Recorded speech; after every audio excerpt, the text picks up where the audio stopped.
शुरुआत एक ऐसी खबर से करने जा रहे हैं जो आज आपको दहला देगी। हिंदुओं पर अत्याचार को लेकर यह वो खबर है जो आपके रोंगटे भी खड़ी कर देगी। आपको यकीन नहीं होगा कि यह खबर दिल्ली से सिर्फ 150 किलोमीटर की दूरी पर बसे एक शहर की है। राजस्थान का अलवर यह शहर है और उसके आसपास के इलाके हिंदू विहीन होते जा रहे हैं। यह बड़ी खबर राजस्थान के अलवर से है, जहां पर हिंदू महफूज नहीं है। न्यूज नेशन की बड़ी पड़ताल में यह सच सामने आया है और यह सच आज आपको दिल और दिमाग खोलकर देखना चाहिए, सुनना चाहिए और समझना चाहिए और इसके खिलाफ आवाज भी उठानी चाहिए। अलवर में हिंदू बच्चियों के साथ घिनौनी हरकतें लगातार बढ़ती जा रही हैं। कई मंदिरों पर कब्जा वहां पर किया गया है, मस्जिदें बना दी गई हैं, धर्म नहीं बदलने पर लोगों की हत्याएं की गई हैं, आरती और घंटी बजाने पर मंदिरों पर हमले किए गए हैं। यानी मंदिरों में आरती करना और घंटियां बजाना पूजा पाठ के दौरान एक तरह से पाबंदी जैसी स्थिति कई गांवों में हिंदू आबादी ना के बराबर रह गई है। 3 तस्वीरें आपकी टेलीविजन स्क्रीन पर है। मंदिरों पर कब्जा किया गया है, आरती अगर वहां पर की जाती है, अगर घंटियां बजाई जाती हैं, अगर शंख बजाए जाते हैं तो ऐसा करने पर मंदिरों पर हमला किया जाता है। वहां पर पूजा पाठ करने की मनाही है। मजबूरी में लोग अपने घर में भगवान की पूजा करते हैं, लेकिन डर और दहशत के साए में।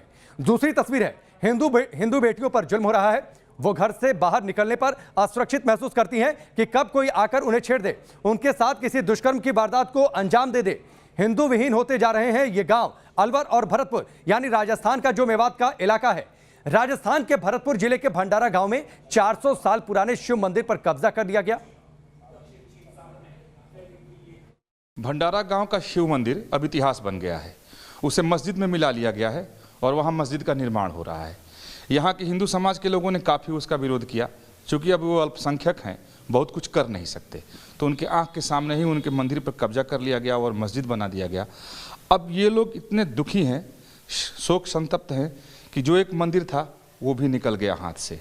यहाँ हिंदू बहुत कम है, 1000 घर से ज़्यादा में वो मुसलमानों का है, और उसके मुकाबले हिंदू यहाँ इतने कम हैं कि अगर प्रतिशत बताई जाए तो 8-10% से ज़्यादा यहाँ हिंदू नहीं हैं। तो ऐसी स्थिति नहीं है कि ये लड़ सकें, अपने मंदिर के लिए संघर्ष कर सकें। कानून का सहारा जरूर ले सकते हैं, लेकिन उसका भी कोई फ़ायदा नहीं हुआ है। इस भंडारा गांव के तमाम बुजुर्ग लोग और यहाँ के लोग हमारे साथ मौजूद हैं, जो बताएंगे कि ये मंदिर कब से था, कितना पुराना था, कब कब्जा हुआ, कैसे कब्जा कर लिया गया। आपका शुभ नाम क्या है? ग्यासी राम जी। ये जो मंदिर है था, ये कितना पुराना था? ये सब हमारे बाप दादाओं परदादाओं के सामने से चला आ रहा है, जब पुराना मंदिर। और मेरी उम्र भी 75 साल की होगी। इसमें सेवा पूजा करते रहे हम। अब साहब मुसलमानों ने ये मंदिर ये खराब कर दिया, बनाने नहीं दिया और सेवा पूजा नहीं करने देते। अच्छा। हाँ जी, हमारी जनसंख्या बहुत कम है जी, अल्पसंख्यक में। हमको नाजायज ये सताते हैं और मंदिर पर कब्जा कर लिया है इन्होंने। अच्छा, तो मस्जिद बना रहे हैं वहाँ? मस्जिद बना रहे हैं, जो मस्जिद बना रखी है उस पर मस्जिद में मिला रहे हैं उसको। अच्छा, मस्जिद में मिला लिया, मैंने देखा कि उसको। जी हाँ, मिला लिया जी। कब कब्जा हुआ था ये, कैसे कब्जा किया इन लोगों ने? ये कब्जा हुआ जी 1 साल पहले। अच्छा। तो ये हमारे बुजुर्ग ने बहुत दिनों से बात है, हम जो 75-76 साल की उम्र हो गई, हम वहाँ ये पहलवान है, हम वहाँ नहा धोता भी रहे हुए हैं। और ये बात है बुजुर्ग ने बहुत दिन पहले से सेवा, 400 साल पहले को मंदिर है, तो इनने साजिश रच के नहीं, और ये बात है मंदिर पे ये बात है कब्जा कर लिया है। आप लोगों ने विरोध नहीं किया? हाँ, विरोध किया ना। हाँ। तो विरोध को यही है जी, हमारी संख्या जो कम ही, हम इनसे लठ नहीं बजा सकें। ये बंदूक लठ लेकर चढ़ बैठे हैं, तो अपनी इतनी ताकत ना है जो हम इनसे बराबरी कर सकें। कानून कार्रवाई करी तो वहाँ में भी कोई हमको फ़ायदा ना मिलो। मंदिर नीचा पड़ा, हम इन्होंने एक प्लान बनाया, योजना बनाई कि भैया हिंदुओं तुम थोड़े से अपने उस पर खड़े हो और इस मंदिर को ऊंचा उठाओ। हमने इनकी ये मालूम नहीं थी कि ये इस तरीक़ा की साजिश रच रहे हैं हमारे संग में। हम तो सीधे गरीब आदमी हैं जी। इन्होंने जैसे साजिश रची तो हमने उसका कोई मालूम नहीं हुआ। मालूम जब हुआ जब हमारे सामने ये घटना आ चुकी है। तो जैसे इन्होंने घटना बनाई है, योजना बनाई, और हमने मंदिर को निर्माण के उसमें तैयार करे, हमने उगाई भी करी। 100-100 200 रुपया की उगाई करके हमने मंदिर का जीर्णोद्धार करने के लिए बहुत प्रयत्न किया।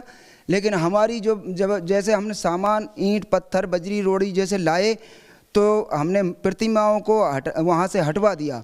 जैसे हमने उसमें मंदिर का ऊंचा उठाने के उसमें निर्माण किया, तो इन्होंने दोबारा जैसे हमने प्रतिमा जमाने की कोशिश करी, तो ये वहाँ लाठी बंदूक फरसा लेकर के चढ़े आए और खुलेआम इन्होंने शिव मंदिर पे कब्जा जमा लिया और यहाँ जो अल्पसंख्यक हिंदू हैं उनको दबा दिया अपने लाठी के बल और कहते हैं कि ये तो मेरा है। और बिल्कुल योजनाबद्ध तरीके से साजिश के तहत षड्यंत्र पूर्वक इस मंदिर पे कब्जा कर लिया गया। आश्चर्य होता है कि ये सब कुछ अपने देश भारत में, वो भी राजस्थान जैसे राज्य में हो रहा है। वीडियो जर्नलिस्ट विकास झा के साथ विकास चंद्र, न्यूज नेशन, भरतपुर। हिंदुओं और मंदिरों पर अत्याचार की सनसनीखेज हकीकत है जिसे विकास ने अपनी रिपोर्ट के जरिए आपके सामने रखा।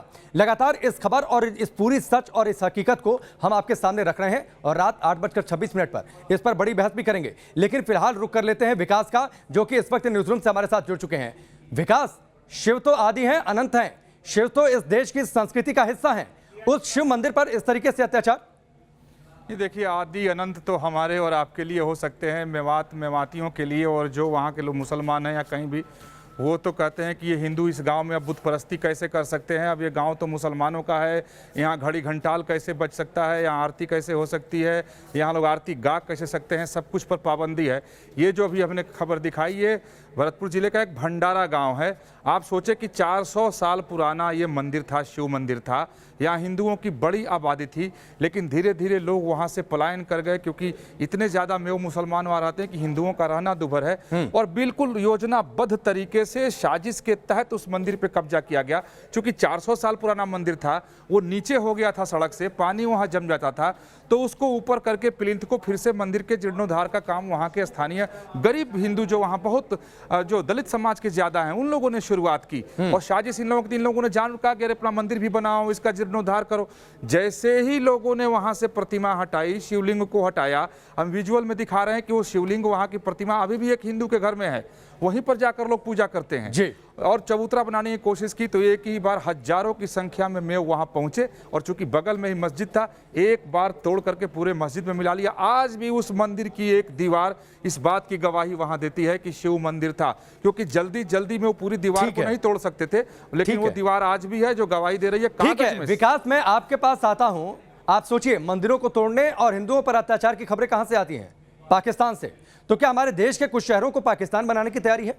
न सिर्फ भरतपुर में, बल्कि मेवात इलाके में आने वाले अलवर के गांव में भी मुसलमानों का हिंदुओं पर जुल्म जारी है। यहां पर आए दिन लोगों की गाय छीन ली जाती है, हिंदुओं के साथ मारपीट की जाती है। इस रिपोर्ट को आप देखिए। ये राजस्थान के मेवात में पड़ता है, जिला ये अलवर है। एक शख्स हमारे साथ हैं, इनसे ही हम जानने की कोशिश करते हैं कि यहाँ मेवाती मुसलमान करते क्या हैं। आपका शुभ नाम क्या है? मेरा नाम महेंद्र सिंह जी। महेंद्र जी, ये बताइए कि ये आपका मेवात जो है, ये जो राजस्थान का, ये काफ़ी बदनाम हो चुका है मेवाती मुसलमानों की वजह से। क्या करते हैं ये सब ऐसे होता है कि गांव-गांव में तबलीग की जमातें आती हैं, तबलीग की जमातें आती हैं गांव-गांव में, और ये गांव के पूरे आदमी को, मेव समुदाय, मुसलमान समुदाय को इकट्ठा करते हैं। इकट्ठा करके नहीं, उनको उत्साहित करते हैं, मतलब हिंदुओं के खिलाफ उनको भड़काते हैं, जिस तरीके से कि लड़कियों को अपहरण करना और हिंदुओं की जो ज़मीन है उसको उस पर काबिज करना। इनकी सोच होती है कि इनका ही माल और इनको ही लूटें, इनका ही माल इनके ही साथ बुरा करें। वो विपरीत बात होती है, इसलिए हिंदुओं को यहाँ संघर्ष करना पड़ता है, बुरे दिन देखने पड़ते हैं। कुछ समय पहले ऐसा नहीं होता था, जब से तबलीगी जमातें आने लगी हैं तब से ये ज़्यादा हुआ है। ये गांव-गांव में जा कर के इनको उत्साहित करते हैं, नवयुवकों को भी, कि तुमको हम, ये वहाँ लव जहाज सेंटर खोल रखे हैं, इनने मदरसों को परमिशन ले रखी है, इनने पैसे के बलबूते से, क्योंकि जो बाहर से जहाँ इनके पास पैसे आते हैं मुसलमान कंट्रियों से, तो उन पैसों की बेनिफिट से ये क्या करते हैं कि यहाँ से लड़कियाँ को उत्साहित करते हैं, करके ले जाते हैं, तो वो वहाँ मदरसों में इनको गेट पर जाती हैं, सर्टिफिकेट मिल जाता है। दोबारा उनको पता नहीं क्या क्या 68 पिलाते हैं, वो बयान चेंज नहीं करती हैं, उनकी लाइफ ख़राब हो जाती है। इनका हर काम हिंदुओं के खिलाफ होता है, उल्टा होता है, विपरीत। में हिंदू रह रहे हैं, उनके साथ किस तरह ये अत्याचार करते हैं? उनके साथ ये करते हैं, उनके पास थोड़ी थोड़ी ज़मीन होती है, उनके भी डोला तोड़ते हैं, और उनके सहारे कोई जगह थोड़ी बहुत वैसी होती है उसको वो कब्जा लेते हैं। और फिर भी ऐसे कि उनके पास जैसे ट्रैक्टर वैक्टर होते हैं, उनके डोल तोड़ करके आगे बढ़ जाते हैं खेत साइड में। अच्छा। हाँ, कुछ हिस्सा खेत का भी जोत लेते हैं। अगर ऑब्जेक्शन उठाते हैं, कहते हैं, तो फिर वो झगड़ा कर देते हैं, मार पिटाई कर देते हैं। अच्छा। हाँ। यानी हिंदू बच्चियों और औरतों के साथ भी बदतमीजी करते हैं यहाँ? बदतमीजी करते हैं, उनको अगवा करते हैं। ये अगर आपसे मान जाए ठीक से नहीं तो वो अगवा कर लेते हैं, तो उनको अपहरण कर ले जाते हैं। काफ़ी मुद्दे ऐसे हैं जिन लड़कियों को अपहरण कर लेते हैं। अच्छा, पहले दबाव बनाते हैं, नहीं मानने पर अगवा कर लेते हैं। अगवा कर लेते हैं।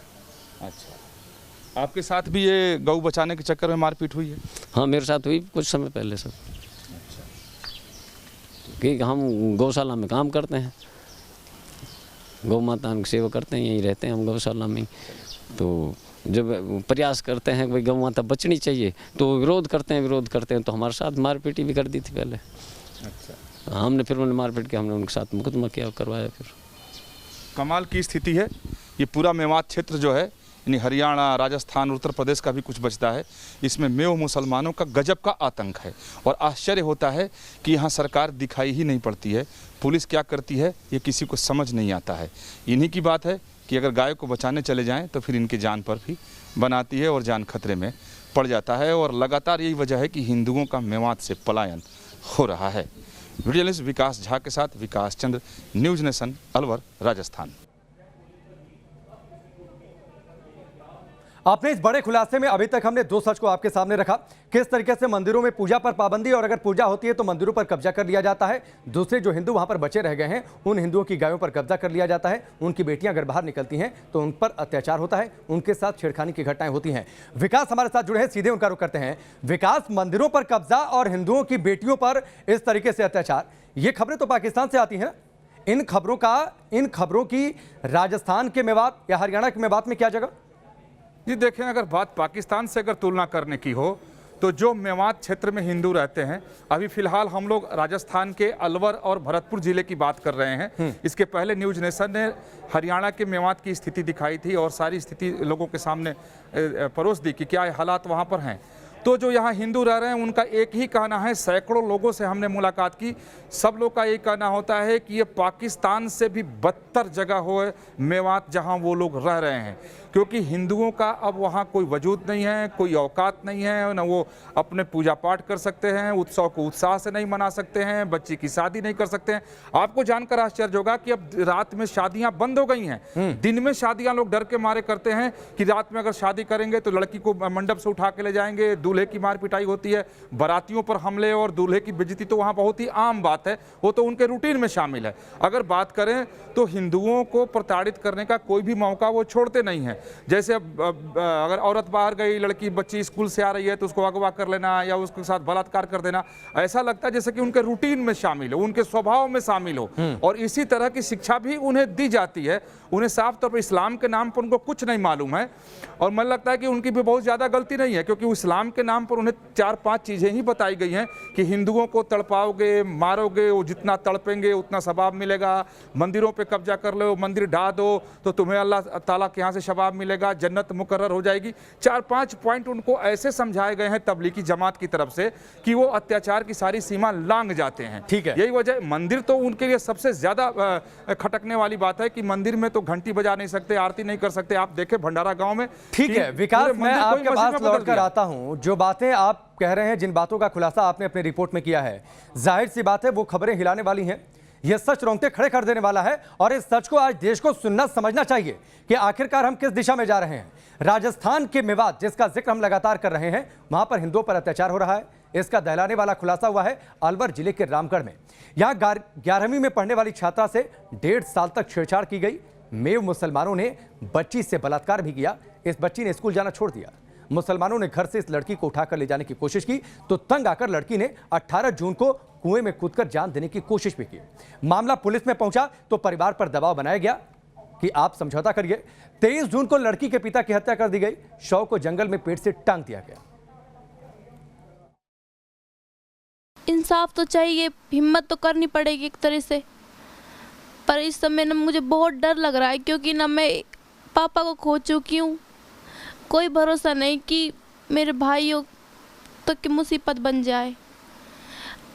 अब तक मैं मजबूत हूँ बयानों पे, लेकिन आगे पता नहीं, क्योंकि धमकियाँ तो अब भी हैं हमारे पास। कहा गया है कि एक लाश बिछ गई, आगे जाने कितनी लाशें बिछ सकती है, कोई भरोसा नहीं है। कि ना मुझे ना 1.5 सालों में मुझे इतना घुटन कर दिया उन्होंने मेरे अंदर ना, मुझे खुद को घुटने पर मजबूर कर दिया उन्होंने।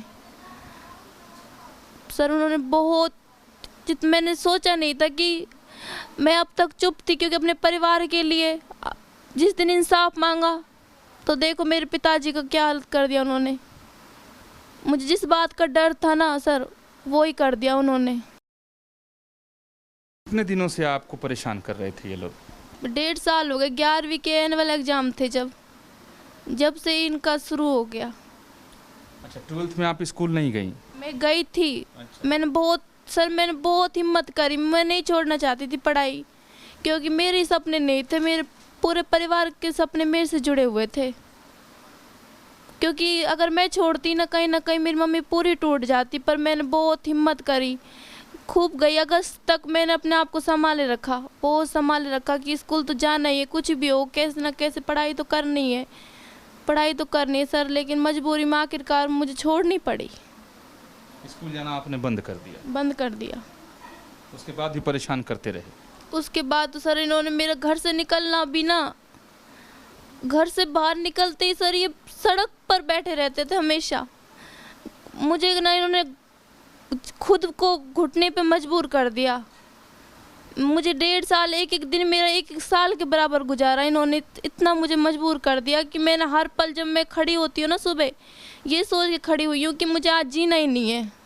मैंने एक बार नहीं कई बार कोशिश की अपने आप को ख़त्म करने की। अपने आप को ख़त्म कर लेना कोई समाधान नहीं है। और आपने जो कदम उठाया, आप कुएं में छलांग लगा दिया आपने, ये भी कोई समाधान नहीं है। लेकिन ये समाधान लगे ना, मेरे पिता अगर मैंने इंसाफ मांगा तो देखो क्या हुआ मेरे साथ। मेरे पापा को ही उन्होंने ऐसे कर दिया।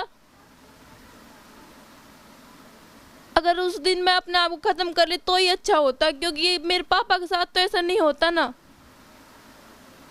उन्होंने कहा था कुछ भी अगर कोई कदम उठाए तो हमारे परिवार को खतरा है। मैं न चुप थी इसलिए। ये कौन से लड़के हैं ये जो परेशान कर? ये अनीस है, इसका भाई इंजुम, इमरान है, और ये तौफीक, और एक इनका जीजा है नामुल।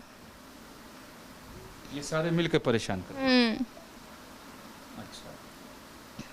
और इनके बड़े भाई ने, महमूद ने, मेरे साथ एक बार बदतमीजी करने की कोशिश की थी। अच्छा, महमूद ने? उसने बदतमीजी करने की कोशिश की थी बस उसने। तो इस बच्ची के बयान को आपने सुना। बच्ची की बातें दिल को दहला देती हैं। इस पीड़िता के भाई ने क्या कुछ कहा वो भी आपको सुनवाते हैं। ये सामने सड़क, इधर सामने कोई रास्ता नहीं है, यहाँ से जाने लग गए। मैंने सुमरा दिन से कहा बार बार, भाई तेरे बच्चों को कंट्रोल कर, भाई मेरी बहन को ज़बरदस्ती परेशान कर रहे हैं। सुमरा दिन क्या मैं कर लूँगा। फिर ये हुआ मेरी बहन के साथ में, यहाँ तक कि पिस्टल की भी धमकी देने लग गए, उसको गन पॉइंट पर रखने लग गए। बोले अगर तू तेरे परिवार से कुछ बताएगी तेरा पूरा परिवार ख़त्म कर देंगे हम। उसके बाद में मेरी बहन को उन्होंने ज़बरदस्ती नींद की गोली दी थी एक दिन, अगर या तो तेरे परिवार को नींद की गोली दे, नहीं रात को हम गोलियों से भून देंगे नहीं। तो मेरी बहन ने खुद ने ही वो नींद की गोली खा ली। बाद में मुझे पता चला कि मेरी बहन ने नींद की गोली खाई, बेहोश थी। हमने अंदाज़ा लगाया क्या हुआ जरा सा। मैंने इससे पूछा, उसकी मेरे पास शायद एक वीडियो भी है। मैंने इससे पूछा बेटा क्या बात है? बोली मुझे अनीश ने जब ये गोली दी भैया तो तू खुद गोली तेरे परिवार को दे, जब हम मार देंगे इसे। तो मैंने सुमराद्दीन को फ़ोन किया, भाई ऐसी ऐसी बात हुई। वो यहाँ पे थे नहीं, वो बोले मैं सुबह आ रहा हूँ। वो आए तो उनके साथ उनके बड़े लड़के भी आए। वो बोले होगा कर ले तो क्या कर लेना। वो 100 धमकियाँ दे के गए कुल मिला के घर पे।